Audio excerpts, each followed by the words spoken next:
¿Cuál es el objetivo aquí, entonces, para los estadounidenses que atacan a Irán? No van a enviar tropas terrestres, y eso sería un desastre en sí mismo. Hablan de un cambio de régimen, pero no hay un gobierno de reemplazo. Algunos hablan de destruir el programa nuclear, pero se supone que eso ya ha sido aniquilado. No veo una historia aquí. Incluso en el mejor de los casos, si logran sus objetivos, ¿qué se consigue exactamente? Pueden causar, como dijiste, mucha muerte y destrucción. Por supuesto, Irán necesita asestar un duro golpe por Estados Unidos, yes.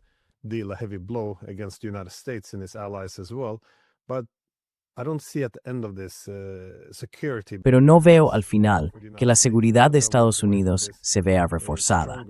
No van a salir de esto más fuertes. Entonces, ¿cuál es el objetivo aquí? ¿Qué deberíamos esperar cuando lleguen los ataques? Porque parece previsible que vayan tras el liderazgo político, el liderazgo militar y demás. Pero ¿cómo se definirá el éxito? Estoy viendo a nuestros periodistas informar sobre Irán, lo que en realidad significa que están en Siria, celebrando el éxito anterior y contándonos lo que oyen desde Irán. Es decir, es un poco una parodia. Me preguntaba, ¿cómo ves tú esto? ¿Cuáles son los objetivos aquí?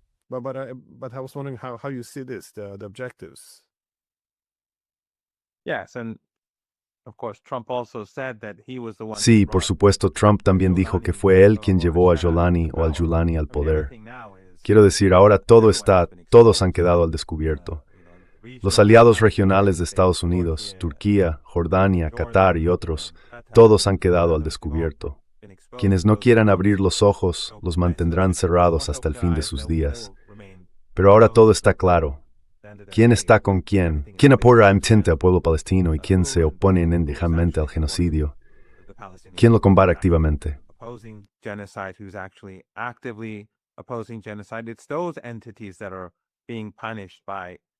Son esas entidades las que están siendo castigadas por el occidente colectivo y aquellas que siempre son antagonizadas por los aliados occidentales en la región, ya sea Qatar con su inmenso dinero del gas, u otros con su inmenso dinero del petróleo, o Erdogan que recibe dinero del gas de Qatar para llevar a cabo tanto sus operaciones de propaganda como sus operaciones militares, y su apoyo al ISIS, Al-Qaeda y otros grupos terroristas similares.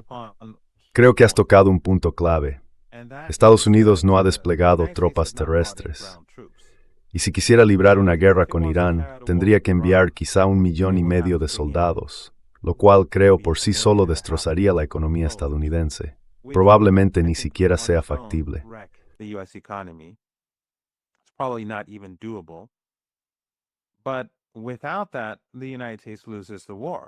Pero sin eso, Estados Unidos pierde la guerra, porque los iraníes están sobre el terreno y los aliados de Irán están sobre el terreno en Irak, en Yemen y en otros lugares. Y por supuesto, en estas dictaduras de la región, como dije, hay millones de personas que son efectivamente esclavas o siervas por contrato, trabajadores que tienen muy pocos derechos, si es que tienen alguno. Y si hay caos, si las economías de estos países se hunden muy rápido, puedo imaginar una situación en la que las familias gobernantes sean derrocadas. De hecho, no creo que se queden. Probablemente ya se estén marchando. Muchas de las personas de su entorno, sus familias, algunos de los príncipes, probablemente ya estén en sus palacios de Europa y Norteamérica, esperando a ver qué sucede.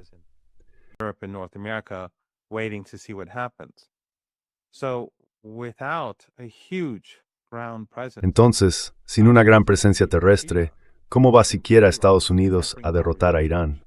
Pueden matar iraníes, pero no pueden provocar un cambio de régimen. A quien asesinen puede ser reemplazado. Tenemos una constitución, todo está claro como el agua. El país será gestionado hasta que la guerra llegue a su fin y la gente resistirá con desafío. Pero una vez que empiece, Estados Unidos no podrá detenerla sin perder credibilidad.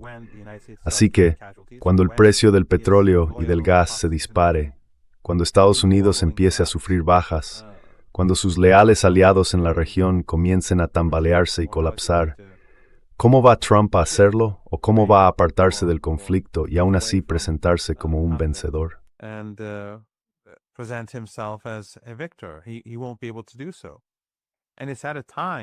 No podrá hacerlo. Y ya es demasiado tarde. Todo esto, cuando la situación ya es terriblemente mala para Estados Unidos de todos modos. Vimos lo que ocurrió con el Tribunal Supremo ayer. Hemos visto el conflicto dentro de Estados Unidos en torno al ICE y los asesinatos cometidos por el ICE. Hemos visto cómo la brecha entre ricos y pobres en Estados Unidos está creciendo, cómo la clase Epstein, lo más importante, ha sido expuesta, pero también se ha demostrado que está por encima de la ley y seguirá estándolo mientras las cosas sigan así. Todo esto va a poner a Trump en una situación muy difícil. De hecho, diría que es más que difícil, una posición imposible. Así que esto no es como en 2003, cuando los medios occidentales de entonces podían movilizar apoyo para una guerra y el gobierno estadounidense podía salirse con la suya. El pueblo estadounidense no es tan crédulo como lo era entonces.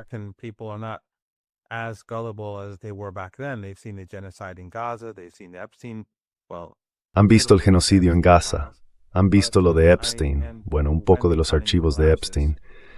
Pero cuando la economía colapse, creo que Trump estará en una posición imposible.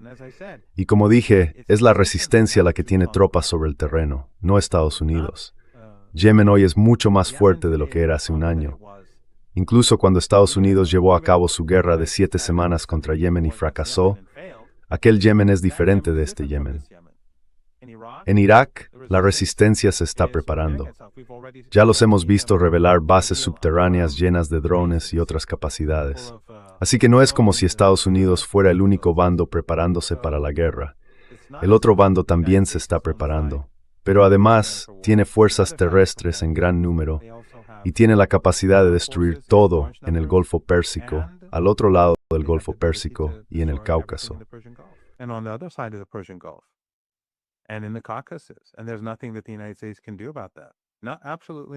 Y no hay nada que Estados Unidos pueda hacer al respecto, absolutamente nada. Si alguien mira el mapa, verá que el Golfo Pérsico no es muy ancho. Irán ni siquiera necesita los misiles de largo alcance que utilizó contra el régimen israelí para obligarlo a pedir un alto el fuego. Tiene cientos de miles de drones que podrían atacar cualquier objetivo en el Golfo Pérsico. Plataformas petrolíferas, puertos, instalaciones petroquímicas, refinerías, petroleros, buques de carga, pozos de gas, pozos de petróleo, todo podría ser destruido. Y harían falta muchos años para restaurarlo. Cuanto más dure la guerra, tras 3 días será mucho peor que después de 2, porque será más irreversible. Después de 4, 5, 6 días, solo irá empeorando cada vez más.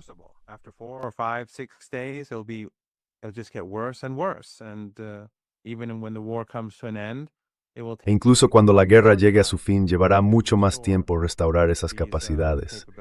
Y sin duda, los iraníes exigirán de todos modos una compensación a esos regímenes por albergar bases estadounidenses. Así que no veo cómo podrían ganar los Estados Unidos. No es posible. Pueden masacrar a la gente y lo harán. Vimos cómo los israelíes bombardearon bloques de apartamentos y los medios occidentales fingieron que eran ataques de precisión porque no tienen sentido de la moral ni sentido de la humanidad. Son herramientas de la clase Epstein. Así que Trump bombardeará y masacrará.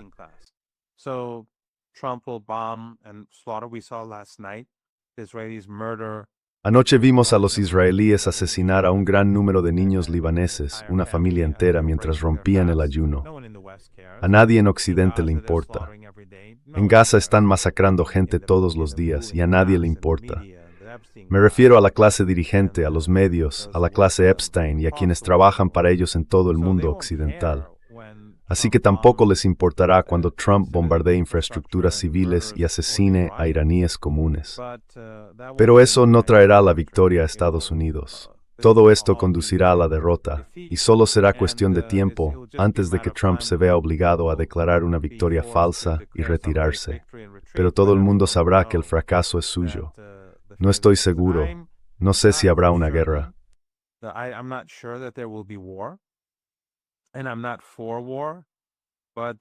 Y no estoy a favor de la guerra, pero esto es lo que creo que ocurrirá.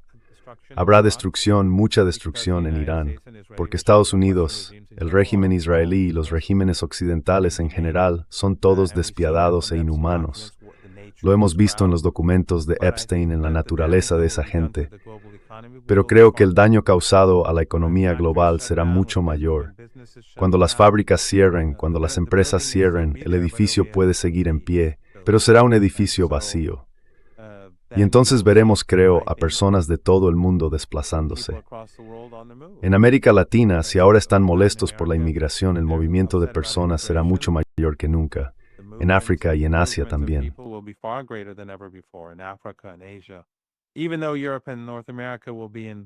Aunque Europa y Norteamérica también estarán en modo de crisis, siguen siendo los destinos tradicionales. Hay tantas cosas malas que pueden sucederle al mundo, pero Irán va a defenderse. No es Irán quien ha provocado esta situación. No es Irán quien está cometiendo un genocidio en Gaza. No es Irán quien está impulsando la guerra. De hecho, la razón por la que Irán está negociando es en parte para ver si Estados Unidos está lo bastante cuerdo como para llegar a un acuerdo aceptable. Pero aún más importante, Irán le está diciendo al mundo, no somos nosotros, son ellos. Así que cuando la economía global se derrumbe, todos sabrán a quién culpar.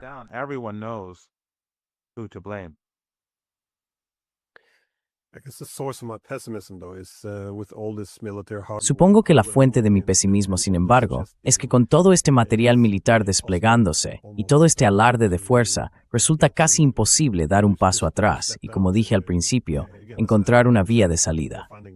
Por supuesto, como sugiere Trump, todo esto tiene como objetivo presionar a Irán para que firme un acuerdo. Pero como tú decías, Irán está negociando. La gran cuestión es, ¿qué tipo de acuerdo se puede lograr realmente aquí? En este punto, algunos críticos dirían que las negociaciones parecen una farsa, están tan alejadas entre sí. Incluso lo que se supone que debe negociarse aún no está acordado. ¿Ves el mismo problema con las negociaciones? ¿Están demasiado distantes? ¿O crees que podría alcanzarse un acuerdo si Trump quiere una victoria que le permita dar marcha atrás a todo esto? Me refiero, por ejemplo, al Hatzaoa.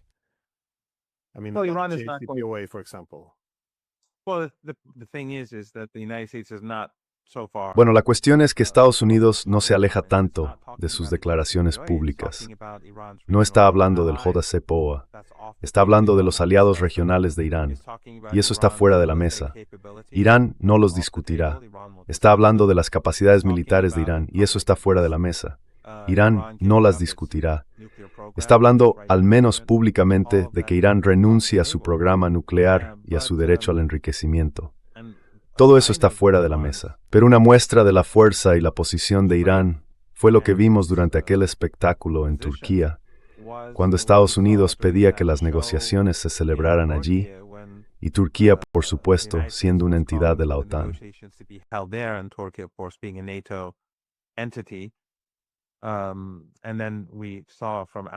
Y luego vimos por parte de Al Jazeera una propuesta turco-egipcio-catarí que resultaba bastante repugnante, que Irán dejara de apoyar a sus aliados regionales, incluido Hamás, lo que demuestra que ninguna de estas tres entidades respalda la resistencia palestina.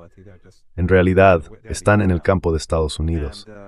La propuesta también pedía reducir las capacidades de defensa militar de Irán y su programa nuclear. Pero Irán dijo que no. Irán afirmó que solo negociaría con los estadounidenses, no en un grupo con varios países sentados a la mesa, y que solo lo haría en Omán. Finalmente, los estadounidenses se vieron obligados a aceptar eso. Las conversaciones indirectas que se celebraron en Omán y más tarde en Europa, pero aún con mediación omaní, demostraron la firmeza de Irán en su postura. Pero por otro lado, también debemos recordar que esto tiene un gran valor simbólico para Irán. But then again, we also have to remember that this is highly symbolic for Iran too. Iran is trying to remind everyone. Irán está intentando recordar a todo el mundo, al reanudar las conversaciones indirectas en Omán, que esto ya ocurrió una vez. Antes de la guerra de 12 días, Irán y Estados Unidos mantuvieron conversaciones indirectas. Después de la primera ronda, como recordarás, Estados Unidos aceptó el derecho de Irán al enriquecimiento. Wyckoff fue a Fox News y lo admitió. Luego, en la segunda ronda, cambiaron las reglas del juego, y en las rondas 3 y 4, Estados Unidos siguió haciéndolo, obviamente por insistencia del lobby sionista. En última instancia, resultó que Estados Unidos había estado conspirando con el régimen israelí todo el tiempo, actuando con engaño y llevando a cabo un ataque. Así que las negociaciones que tienen lugar ahora son de la misma naturaleza. Los iraníes no van a dejarse engañar por los estadounidenses, y están diciendo al mundo, básicamente, que ya han pasado por esto antes. Y todos los words lo que ocurrió entonces.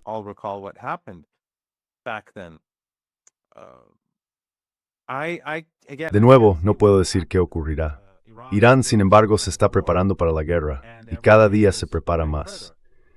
Las capacidades de Irán hoy son significativamente mayores que durante la guerra de 12 días. Aquella guerra fue muy útil para que Irán descubriera sus debilidades y mejorara sus fortalezas. Desde entonces, Irán ha estado trabajando muy duro en capacidades de alta tecnología, defensas aéreas, defensas contra drones y, por supuesto, mejorar sus capacidades ofensivas. Pero de nuevo me gustaría destacar que la diferencia entre la guerra de 12 días y esta guerra se da en dos frentes. Uno es que esta será una guerra regional, un cambio de juego. El segundo es que en gran medida las capacidades de Irán están dirigidas hacia Estados Unidos, no hacia Israel. Iran's capabilities are directed towards the United States, not towards Israel. The long-range missiles that are directed towards Los misiles de largo alcance dirigidos hacia la Palestina ocupada y el Mediterráneo son necesarios para alcanzar objetivos lejanos. Pero Irán dispone de un número mucho mayor de misiles y drones de medio y corto alcance que pueden atacar en cualquier punto de la región del Golfo Pérsico y del Océano Índico. Esos misiles son mucho más numerosos y mucho más fáciles de mover. No se necesitan esos grandes lanzadores. Lo mismo ocurre con los drones. Esas bases subterráneas repartidas por las meridional y central de Irán se han construido desde que Estados Unidos invadió Irak y Afganistán.